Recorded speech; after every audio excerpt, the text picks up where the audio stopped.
성경을 통해 말씀하시는 하나님의 말씀을 믿고 기도하고 전도하고 봉사하고 친교하고 교육하고 예배하는 삶을 살아갈 때 내 삶 가운데, 우리 가정 가운데, 직장과 사업장 가운데, 새로운 교회 가운데, 세계 열방 가운데 기적의 역사가 나타날 것이다.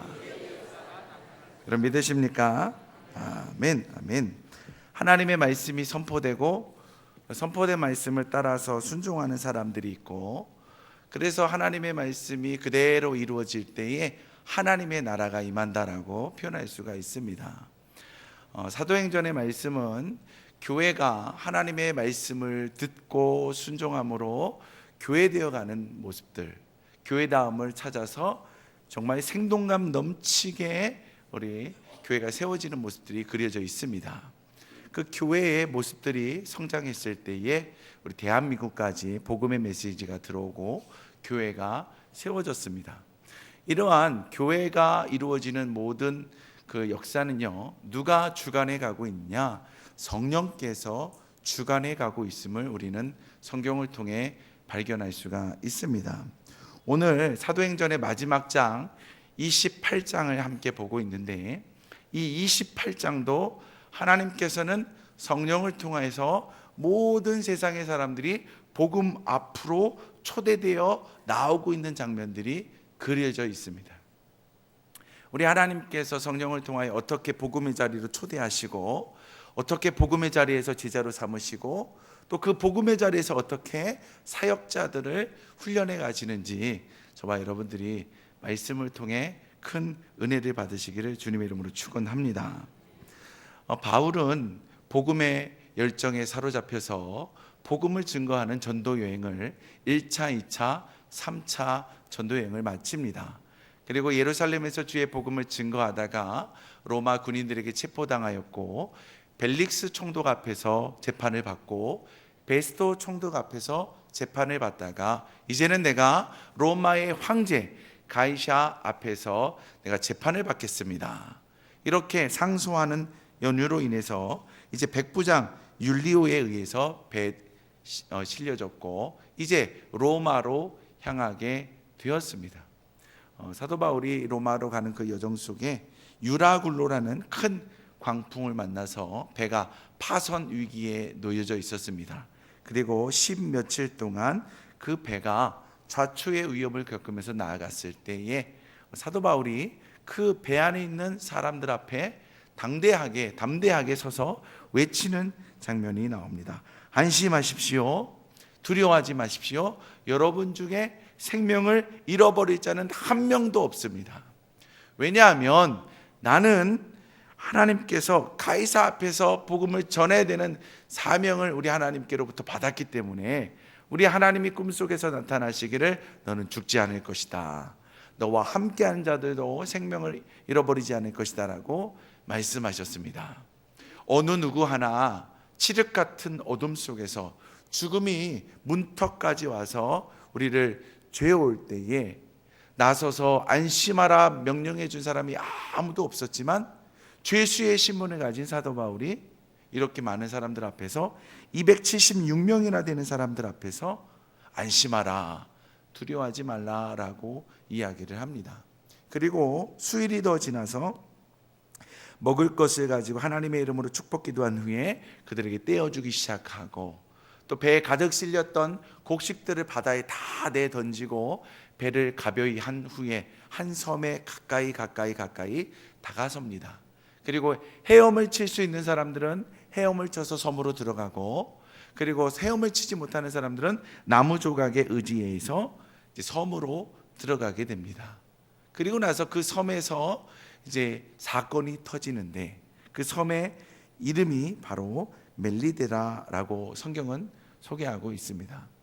이 멜리데라는 섬에서 우리 하나님께서 그 멜리데의 원주민들을 복음의 자리로 초청하는 장면이 나와요. 초청하는 장면 한번 따라해 볼까요? 주님이 우리들을 복음의 자리로 초청하신다. 주님이 예수 믿지 않는 사람들을 사건 사고를 통해 복음의 자리로 초청해 주신다. 사람들이요, 평상적인 일상적인 생활을 할 때는 복음의 필요성을 느끼지 못합니다. 근데 어떠한 사건 사고를 딱 경험하고 나서부터는 그들의 마음속에 나도 누군가를 믿고 싶다라는 그러한 마음이 들게 됩니다. 그래서인지 모르지만 우리 예수님께서는 성령을 통해 사건 사고를 멜리데 섬에 일으켜 주셨고, 이 사건을 통해 그 원주민들이 복음을 받아들이고 사도 바울과 함께한 사람들이 복음 앞에 더 무장하고 사도 바울 스스로가 복음의 초대로 인해서 더 담대하게 되어가는 여정들이 기록되어져 있습니다. 첫 번째, 마을 주민들, 원주민들을 복음의 능력으로 초대하는 장면이 나옵니다. 그들이 수영을 하고 또 나무에 의지해서 멜리데 섬에 도착했는데 그 섬에 비가 오기 시작했습니다. 비가 오기 시작해서 너무나 추위에 떨고 있는 그 276명의 선원들과 군인들과 죄수들을 불쌍히 여긴 그 원주민들, 성경 말씀에 보니까 그 원주민들이 특별한 동정을 하여서 불을 피워서 그들의 마음을 녹여주고 있다, 이제 그렇게 표현하고 있어요. 몸만 녹이는 게 아니라 그의 마음도 녹여주고 있는 것 같아요. 그들의 절망 가운데 두려움이 있던 그들의 마음까지도 그 모닥불을 통해서 녹아져 내려가는 것들이 모닥불을 통해 우리는 알아갈 수가 있습니다. 그때에 그 마음에 많은 사람들이 함께 나무를 가져다가 모닥불에다 집어넣은 거예요. 사도 바울도 너무 고마워서 나무 한 단을 들어가지고 불 속에다가 집어넣게 됩니다. 근데 이 집어넣는 그 순간에 일이 터지는 거예요. 그 나무 틈에서 독사 한 마리가 이제 살고 있었는데 그 독사가 불에 들어가자 뜨거워 하면서 확 달려들었은 거예요. 누구한테 달려듭니까? 사도 바울한테 달려드는 거예요. 그리고 사도 바울의 손을 꽉 물었다고 성경에 기록하고 있습니다. 사도 바울의 손을 문지라 그게 손에 이렇게 매달려 있다라고 표현하고 있더라고요. 저희 형님이 뱀을 좋아해요. 뱀 잡는 거 좋아해요. 왜 좋아하느냐? 저희 아버지가 뱀탕을 좋아하셨거든요. 그래서 저희 집에는 뱀 항아리가 이렇게 있어요. 여러 마리의 뱀이 있습니다. 근데 우리 형님이 개구장이어서 나도 한번 뱀 한번 잡아봐서 아버지의 마음을 흡족하게 하리라. 토요일 날 학교를 끝나고 이제 집에 오는 길에 뱀 한 마리가 이렇게 도로 위를 지나가고 있는 거예요. 그래서 저희 형님이 머리통을 발로 밟은 다음에 손으로 탁 잡았어요.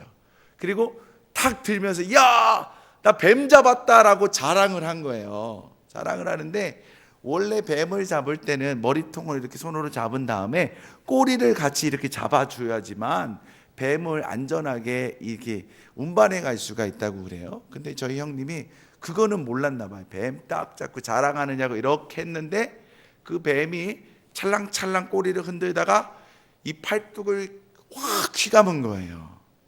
그리고 나서 머리통을 탁 들고서 이렇게 했다가 여기를 꽉 물었습니다. 죽을 뻔했죠.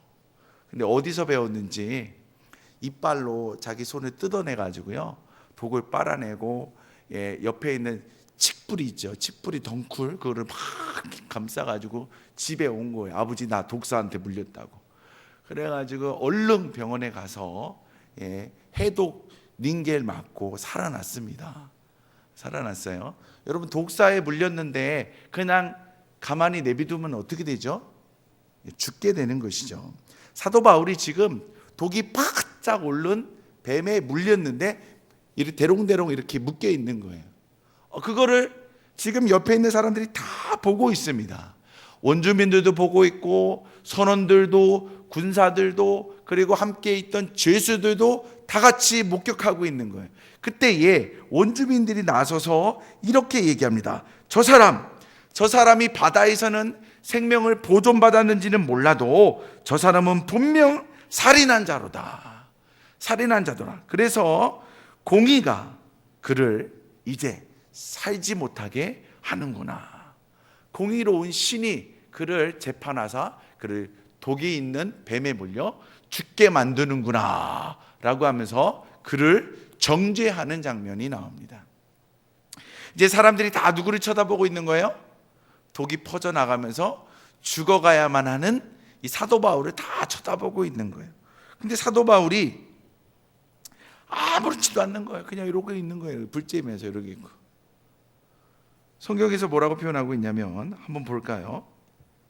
한번 보겠습니다. 5절과 6절 말씀 읽어봅니다. 시작. 바울이 기 짐승을 불에 떨어버림에 조금도 상함이 없더라. 그들은 그가 붙든지 혹은 갑자기 쓰러져 죽은 줄로 기다렸다가 오래 기다려도 그에게 아무 이상이 없음을 보고 돌이켜 생각하여 말하되 그를 신이라 하더라. 뱀에 물렸으면 어떻게 돼야 돼요? 퉁퉁 부어 올라야죠. 근데 붓기도 없어요. 시간이 지나가기를 오래도록 참으면서 기다리는데 아무 증상이 나타나질 않아요. 죽겠지, 살인자니까 분명히 죽겠지. 죽지를 않는 거예요. 쓰러지지도 않아요. 아니 아예 부어오르지도 않아요. 그러자 그 원주민들이 그 사람 앞에 엎드리면서 얘기합니다. 당신은 신이십니다. 우리의 신이 우리의 간절한 기도를 들으사 당신을 우리에게 보내주셨습니다. 당신은 신입니다. 이러한 우상을 숭배하려고 하는 그런 모습들이 나오는 거예요. 여러분, 이와 같은 장면은요 1차 전도 여행 때 루스드라에서도 똑같이 일어납니다. 치유의 역사가 나타나자 바울을 향하여 당신은 헤르메스 신입니다. 당신이 헤르메스 신입니다. 바나바는 듬직하게 서 당신은 제우스 신입니다. 이렇게 이야기했던 것처럼 그 사람이 그 원주민들이 바울을 향해 당신은 우리의 신입니다. 이런 고백을 합니다. 그때에 바울이 나는 신이 아닙니다. 나는 예수님을 증거하는 사람입니다. 우리를 위해 십자가에서 죽으시고 부활하신 예수를 믿는다면 이 땅에서도 하나님의 통치를 받으실 것이요 죽음 이후에도 영원히 죽지 않는 영생의 삶을 살아갈 수 있을 것입니다. 이런 주의 복된 복음을 전하면서 이 원주민들을 복음 안으로 초대하는 거예요. 하나님이 성령을 통해 사건 사고를 일으키시면서 그 원주민들이 복음 앞으로 나올 수 있도록 초대해 주는 거예요. 이것만 가지고서는요 그에게 큰 권위가 없었습니다. 그래서 하나님께서는요 또 다른 일을 만드시는 거예요. 그 섬에 가장 높은 사람 보블리오라는 사람이 있었다라고 이야기하고 있습니다. 이 사람이 토지가 많이 있었는데 276명이나 되는 사람들이 잠을 자야 될 거 아니에요. 생활을 해야 될 거 아니에요. 그래서 그 사람이 다 머물 수 있는 땅을 내주고 먹을 것을 제공해 주기 시작하는데 갑자기 그의 아버지가 보블리오의 아버지가 열병에 걸리고 이질에 걸려 죽게 되는 사건이 나타납니다. 여기에는 정확하게 나오진 않았는데 가장 높은 사람 보블리오. 여러분 섬에서 사람들이 살아가고 있을 때 가장 높은 사람이 누굴까요? 원주민들 가운데 가장 높은 사람들을 우리는 뭐라고 부르죠? 추장이라고 부르죠. 추장은요 가장 막강한 권력을 가지고 있는 사람입니다. 권력과 부와 그 다음에 인적 자원, 자식들을 많이 거두리고 있는 사람이 바로 추장입니다. 이 추장과 같은 보블리오가 있는데 그의 아버지가 죽게 된 거예요. 선생님, 내가 보니까 뱀에 물려도 죽지 않더구만요. 선생님은 우리를 위해 죽으신 예수님을 증거하시고 영생이라는 것을 얘기하는데 일단 우리 아버지부터 살려주시면 안 되겠습니까? 이렇게 해서 사도 바울이 그의 집에 들어가서 머리에 손을 얹고 기도하면서 안수를 했더니 보블리오의 아버지가 열이 내려갑니다. 할렐루야. 이질이 떠나갑니다. 기적의 역사처럼 죽을 수밖에 없는 자가 살아난 거예요. 그 마을에 가장 권위 있는 자가 살아난 거예요. 고침받은 거예요. 그래서 그 주변에 있는 모든 원주민들 가운데에 여러 가지 병을 가진 사람들이 매일매일 사도 바울 앞에 나와서 안수기도 받는 거예요. 그리고 고침을 받는 거예요. 여러분, 죽은 자가 고침을 받았습니다. 그러면 사도 바울은 뭐죠? 은인이죠, 은인. 은인된 사람이 사람들을 불러 모아다 놓고 날마다 예수의 말씀을 증거합니다. 예수의 말씀을 증거하는 거예요. 복음 앞으로 그들을 초대하는 거예요. 원주민들이 예수의 복음의 메시지를 듣고 구원받는 역사가 나타난 줄 믿으시길 주님의 이름으로 축원합니다. 이 복음으로의 초대는 원주민들에게만 해당되는 것이 아닙니다. 함께 배를 타고 멜리데 섬에 들어왔던 그 사람들, 선원들, 군사들, 그리고 죄수들도 복음으로 계속 초대받는 거예요. 할렐루야. 여러분 따라해 보겠습니다. 복음은, 믿음은 계속 체험해야 되는 것이다. 오늘 먹을 양식이 있고 내일 먹을 양식이 필요하듯이 오늘 내가 성령 충만했다고 해가지고 1년을 살고 그리고 10년을 살고 평생 사는 거 아니에요. 날마다 위로부터 주어지는 뭘 받아야 되는 거예요? 복음의 능력을 받아야 되는 거예요. 함께 배를 타고 가면서 좌초의 위기 가운데에 그 배에 탄 모든 사람들은 사도 바울을 통해 안심하라, 두려워 말라, 그리고 생명에는 지장이 없을 것이다, 소망의 메시지를 한번 들었습니다. 두 번째, 그가 떡을 떼면서 축사하시면서 나눠주었고 함께 동고동락하면서 함께 살아서 섬에, 그의 말처럼 살아서 섬에 도착하는 것을 경험하게 됩니다. 어린 신앙의 소유자들입니다. 어린 믿음의 소유자들이에요. 그들에게도 뭐가 필요합니까? 더욱더 훈련되어야 되는 복음의 메시지가 필요한 거예요. 뱀에 물린 사도 바울을 보면서 그 원주민들만 살인자다라고 얘기했을까요? 저는 생각해 보건대 함께 그 어려움을 겪고 그 멜리데 섬으로 들어왔던 사람들 가운데서도 대다수의 사람이 저 사람이 그때 우리한테는 선한 영향력을 끼쳤는지 몰라도 분명 저 사람이 잘못이 있으니까 이렇게 뱀에 물려 죽어갈 것이다 라고 이야기한 사람이 있었을 것 같아요. 왜냐하면 예수님 당시에도 복음의 메시지를 증거하는데 사람들이 어마어마하게 밀려옵니다. 오병이어의 기적 사건 때도 어마어마하게 밀려오고 병든 자를 고칠 때도 수많은 사람들이 밀려옵니다. 그러나 예수님께서 사두개인들과 바리새인들과 제사장에게 손가락질 당하고 공격당했을 때는요, 그 무리들이 싹 없어집니다. 썰물처럼 싹 없어지는 거예요. 예수님 뭐라고 합니까? 저들이 다 떠나갔노라. 내 곁에 있던 저 무리들이 다 떠나갔노라. 너희들, 내 제자들인 너희들도 내 곁을 떠나가겠느냐? 여러분, 무리의 신앙과 제자의 신앙이 있다라는 거예요. 제자는요, 어떠한 어려운 환경이 있을지라도 늘 자기 자리를 지키면서 성도다운 모습, 예수님의 제자다운 모습으로 살아간다라는 거예요. 그러나 믿음이 없는 무리들은 다르다라는 거예요. 내게 유익한 것이 있으면 따라붙고 내게 불리한 것이 있으면 금방 태도를 바꾸는 게 무리다라는 거예요. 믿음이 적었던 선원들, 군사들, 함께 그곳에 당도했던 죄수들은 믿음이 없는 자들입니다. 그러나 그 믿음이 없는 자들이 그 뱀에 물린 사도 바울을 향하여 정말 믿음이 흔들리는 그 무리와 같은 모습을 보였을지라도 그가 다시금 붙지도 않고 그리고 죽지도 않는 모습을 보면서 저는 분명 하나님 앞에 크게 감동된 사람이고 위대한 사람이다라고 하면서 그가 전하는 그리스도의 말씀에 더욱더 집중하면서 무리의 인생에서 제자의 인생으로 변화되어 갔을 거라 저는 확신합니다. 28장 뒤로 가보면요, 군사들이 사도 바울을 막 도와줘요. 군사들이, 로마의 군사들이 죄수인 자를 포박해서 끌고 가야 되는 게 아니라 군사인 사도 바울을 막 도와줘요. 그리고 그 사도 바울이 만나고 싶은 사람 있어요 라고 하면 만나십시오 라고 하면서 장소도 막 제공해 줘요. 무엇이 됐다라는 것입니까? 무리된 자가 이제는 그리스도의 제자가 되기 시작했다라는 것입니다. 할렐루야. 우리 지난 목요일부터 우리 어제까지 2박 3일 동안 우리 전북지방에 우리 청소년부가 주관하는 우리 수련회가 있었습니다.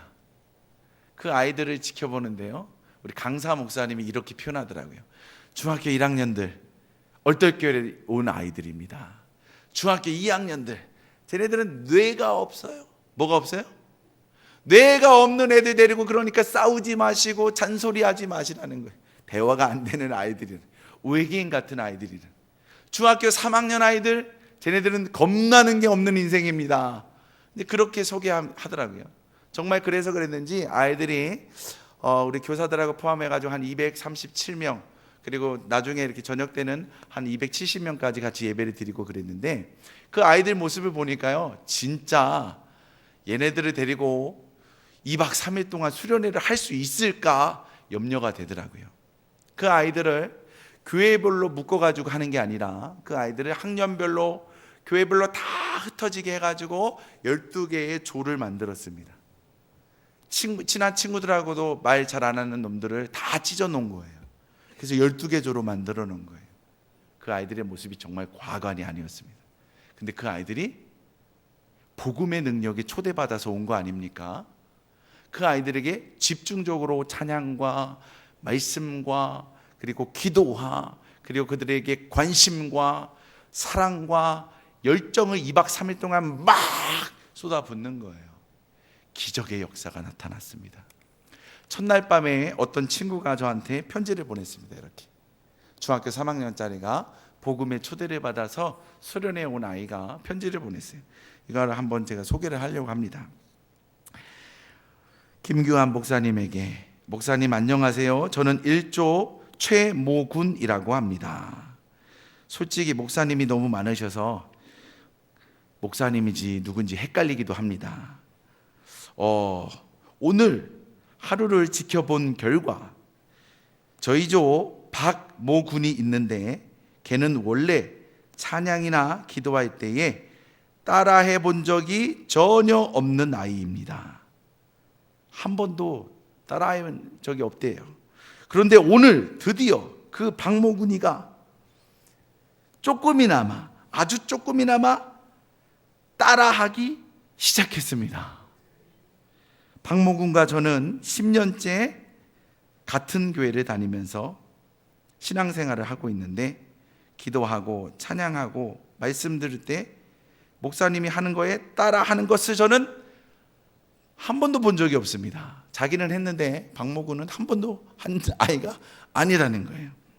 근데 오늘 저는 그 아이가 따라하는 걸 처음 봤습니다. 참으로 마음이 뿌듯해졌습니다. 그리고 더 재밌어요. 목사님 목소리가 커서 그런 것 같습니다. 제가 그래서 목이 상했어요. 양해를 해주세요. 목사님 몸도 참 좋으십니다. 제가 배가 나온 것도 봤나 봐요. 앞으로 이틀 동안 잘해봅시다. 아니, 잘 부탁드립니다. 이렇게 편지를 썼어요. 이게 첫째 날 저녁을 마친 아이가 편지를 보낸 것입니다. 여러분, 중고등부 연합 수련회가 있으면 여러분 관심을 가지시고 한번 그 수련회장에 한번 와보세요. 여러분 얼마나 많이 기도하셨습니까? 얼마나 많이 후원하셨습니까? 기업하는 분들 제가 막 닥달해가지고요, 5만 원, 10만 원, 20만 원씩 또 후원도 하지 않으셨습니까? 봐야 돼요. 그 애들이 변화해 나가는 걸 봐야 돼요. 어제 놀라운 역사가 있었는데요. 마지막 시간에 폐회 예배를 드리기 전에 조별로 나와서 발표회를 하는 시간이 있었습니다. 그걸 조별 페스티벌이라고 해요. 우리 교회가 5월 달에 기관 경창대회를 합니다. 굉장히 아름답고 즐겁고 기관이 정말 잘한다 이런 생각 드시죠? 보통 연습 기간이 어떤가 보니까 우리 조 우승할 겁니다 하는 조는 한 3개월 전부터 연습을 하고, 우리 조는 잘할 겁니다 하면 보통 2달은 연습하더라고요. 이 아이들이 2박 3일을 보내면서 조별 페스티벌을 준비해야 되는데, 첫째 날은 우리 조가 뭐 할 겁니다 하고 쫙 지나가면 끝났어요. 준비할 거 하나도 없습니다. 둘째 날 아침부터 저녁 11시까지 정말 고속버스 타고 그냥 줄기차게 달려가기만 했습니다. 그리고 선생님들에게 이렇게 얘기했습니다. 내일 마지막 시간에 조별 페스티벌이 있습니다. 그랬더니 선생님들이 저한테 그러더라고요. 목사님, 연습할 시간도 안 주면서 어떻게 조별 페스티벌을 합니까? 연습할 시간도 좀 주세요. 지금 프로그램을 진행하고 있는데 아이들에게 줄 시간이 없어요. 근데 선생님 걱정하지 마세요. 아이들의 눈에서 비닐 같은 것이 벗겨져서 그가 정말 예수의 복음의 초대에 응하게 돼서 변화의 삶을 살아간다면 그 아이들은요 1시간 동안의 기적의 역사를 만들어낼 겁니다. 몇 시간 동안에요? 1시간 동안. 그리고 이튿날이 지나갔어요. 3일째 되는 날 그 아이들한테 딱 40분 줬습니다. 몇 분 줬다고요? 40분 주고 조별 페스티벌 준비를 하라고 그랬어요. 그랬더니요 그 아이들이 40분을 보내고 나서 시간이 모자랐는지 점심을 정말 초고속으로 먹고 점심시간에 모여서 연습을 하는 거예요. 점심시간이 1시간밖에 안 됩니다. 그리고 250명이 줄을 서서 밥을 먹어야 돼요. 근데 그 아이들이 시간을 쪼개가면서 지혜를 내가면서 연습 시간을 30분을 확보하더라고요. 그리고 나서 1시에 모였는데 목사님 딱 20분만 더 주면 좋을 것 같습니다. 그래서 20분을 더 주었어요. 그래서 공식적으로 준 시간은 1시간, 아이들이 자발적으로 모인 시간은 30분. 그리고 나서 조별 페스티벌을 했는데요 기가 막힙니다. 정말 천재들을 모아다 놓은 것 같아요. 그리고 수집어 떨고 있는 아이들이 연기를 얼마나 잘하는지, 춤을 얼마나 잘 추고 찬양을 얼마나 잘하는지, 와, 제가 나중에 비디오 보여드릴게요. 제가 편집 다 해가지고 비디오 한번 보여드릴게요. 기가 막힙니다. 복음의 능력에 초대를 받은 아이들이 복음의 능력을 힘입으니까 이 세상의 험난한 것을 바라보면서 나를 지지해주는 사람은 아무도 없습니다. 부모도 나를 몰라, 엄마도 아빠도 몰라, 형제들도 나를 몰라, 교회도 나를 몰라, 친구들도 나를 모르는 절박한 상황 속에서 늘 내 앞에 있는 건 위기의식, 성적, 진로, 직업, 너무나 큰 숙제들 앞에 떨고 있었는데, 두려워 떨고 있었는데 그들을 복음의 자리로 초대하여서 복음의 양식을 먹이면서 성령의 능력 안에서 위로받게 하시고 너는 혼자가 아니야. 너의 등 뒤에서 너를 지지해주고 계시는 하나님이 계셔. 그 크신 하나님이 너의 안에 놀라운 보물을 숨겨놨어. 비닐을 벗겨내면 너에게는 숨겨진 것이 발견되면서 비전의 인생으로 나아갈 수 있어. 할렐루야. 그 복음으로의 초대에 응답받은 아이들이 놀랍게 변화되어 가는 거예요. 문제보다 훨씬 더 커져가는 거예요. 자기가 복음 안에 사로잡혔을 때, 자기가 예수의 손 앞에 잡혔을 때 엄청나게 큰 사람으로 변화되다 보니까 여전히 내 눈앞에 있는 부모님과의 갈등, 친구들과의 갈등, 성적의 문제, 진로의 문제는 여전히 내 눈앞에 있지만 대수롭지가 않은 거예요. 왜? 누가 있기 때문에? 하나님이 나와 함께하고 있기 때문에. 할렐루야. 무리와 같은 아이들이 복음의 능력의 초대를 받아서 2박 3일 동안 열심을 다해요. 복음의 축제를 벌이자 그들이 제자의 삶으로 헌신하게 되는 거예요. 그 아이들을 위해서 여러분 기도해 주시지 않았습니까? 열매가 맺혀가는 거예요. 우리 아이들이 변화될 때 우리 다음 세대가 든든히 채워지는 줄 여러분 믿으시기 바랍니다. 할렐루야. 마지막으로 우리 하나님께서는 사명자를 더 사명의 길로 몰아넣는다라는 거예요. 누가 사명자입니까? 사도 바울이 사명자입니다. 사도 바울이 하나님께서 사건 사고를 통해서 자신의 눈앞에 일해가고 있는 것을 경험시키시는 거예요. 성경의 말씀이 그대로 이루어지는 걸 보면서 그는 아마 깜짝 놀랐을 것 같습니다. 마가복음 16장 15절부터 보면 이런 말씀이 나옵니다. 너희는 온 천하에 다니며 만민에게 복음을 전파하라. 믿고 세례를 받은 사람은 구원을 얻을 것이요 믿지 않는 사람은 정죄를 받으리라. 믿는 자들에게는 이런 표적이 따르리니 곧 그들이 내 이름으로 귀신을 쫓아내며 새 방언을 말하며 뱀을 집어 올리며 무슨 독을 마실지라도 해를 받지 아니하며 병든 사람에게 손을 얹은즉 나으리라 하시더라. 할렐루야. 이 말씀처럼 예수님이 하셨던 말씀처럼 온 백성들에게 만민에게 복음을 증거해라. 뱀을 집어 올릴지라도 독을 마실지라도. 지금 사도 바울이 뱀이 그 손을 꽉 쥐고 물었잖아요. 독이 온몸에 들어가고 있잖아요.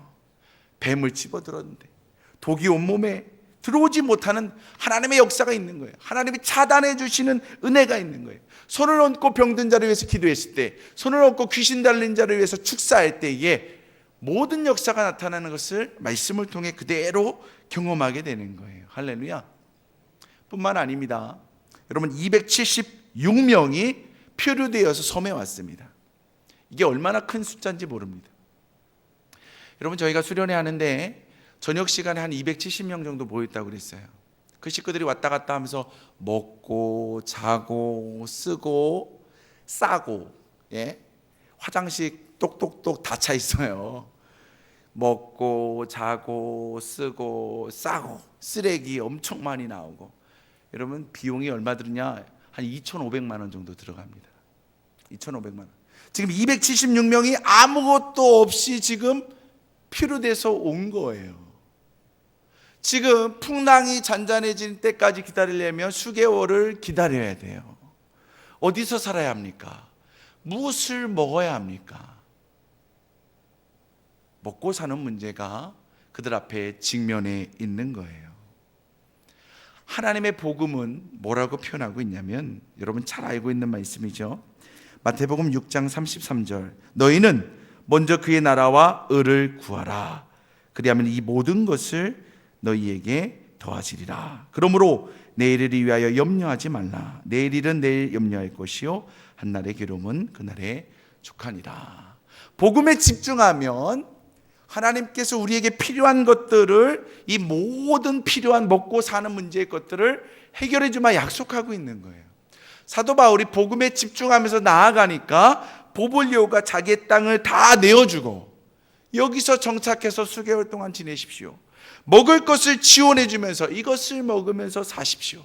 뿐만 아니라 그들이 배를 타고 이제 로마로 항해하며 나아갈 때에 그들이 하는 행동을 보니까 10절 말씀, 후한 예로 우리를 대접하고 떠날 때에는 우리 쓸 것을 배에 실었더라. 할렐루야.